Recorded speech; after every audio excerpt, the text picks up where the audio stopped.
तर शरद पवार यांचा फोटो आणि नाव का वापरतात असं सुप्रीम कोर्टाने अजित पवार गटाला म्हटलेलं आहे। सुप्रीम कोर्टाने अजित पवार गटाला यावरून फटकारलं आहे। तर शरद पवारांचं नाव आणि फोटो वापरता येणार नाही आणि हे लेखी द्या असं सुप्रीम कोर्टाने अजित पवार गटाला म्हटलेलं आहे। तर नाव आणि फोटो वापरणार नाही या संदर्भात लेखी द्या असे निर्देश कोर्टाने दिले आहेत। एका चिन्हामुळे गोंधळ होऊ शकतो, मग दुसऱ्या चिन्हाचा विचार का करत नाही असं देखील सुप्रीम कोर्टाने म्हटलेलं आहे। दुसऱ्या चिन्हाचा विचार का करत नाही असं सुप्रीम कोर्टाने अजित पवार गटाला म्हटलं। शरद पवारांचा फोटो आणि नाव का वापरता असा सवाल सुप्रीम कोर्टाने अजित पवार गटाला केलेला आहे। शरद पवारांचं नाव आणि फोटो वापरता येणार नाही असं सुप्रीम कोर्टाने अजित पवारांच्या राष्ट्रवादीला म्हटलंय।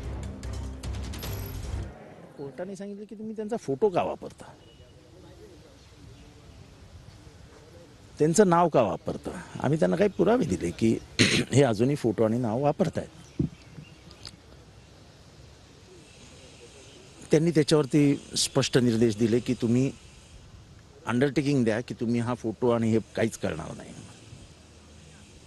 त्याचबरोबर त्यांनी असं देखील सूचित केलं की तुम्ही जर स्वतःला इतकी मोठी पार्टी आणि त्यांच्यापासून बाजूला गेले आहात तर तुम्ही एका नवीन सिम्बलचाही शोध घ्या, एक अल्टरनेटिव्ह सिम्बल शोधून ठेवा।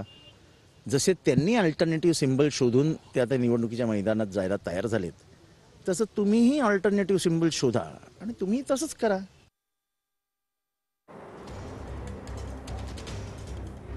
तर अजित पवार गटाला सुप्रीम कोर्टाने फटकारलं आहे। अजित पवार गट शरद पवारांचा फोटो आणि नाव का वापरतात। शरद पवार यांची लोकप्रियता वेगळी आहे, तुमचा राजकीय पक्ष वेगळा आहे। अजित पवार गटाला शरद पवारांचा फोटो आणि नाव वापरता येणार नाही। शरद पवारांचा फोटो आणि नाव कुठेही वापरणार नाही असं लेखी लिहून द्या असे निर्देश सुप्रीम कोर्टाने दिले आहेत। शरद पवार गटाकडून अभिषेक मनु सिंघवीच सुप्रीम कोर्टामध्ये युक्तिवाद करत होते।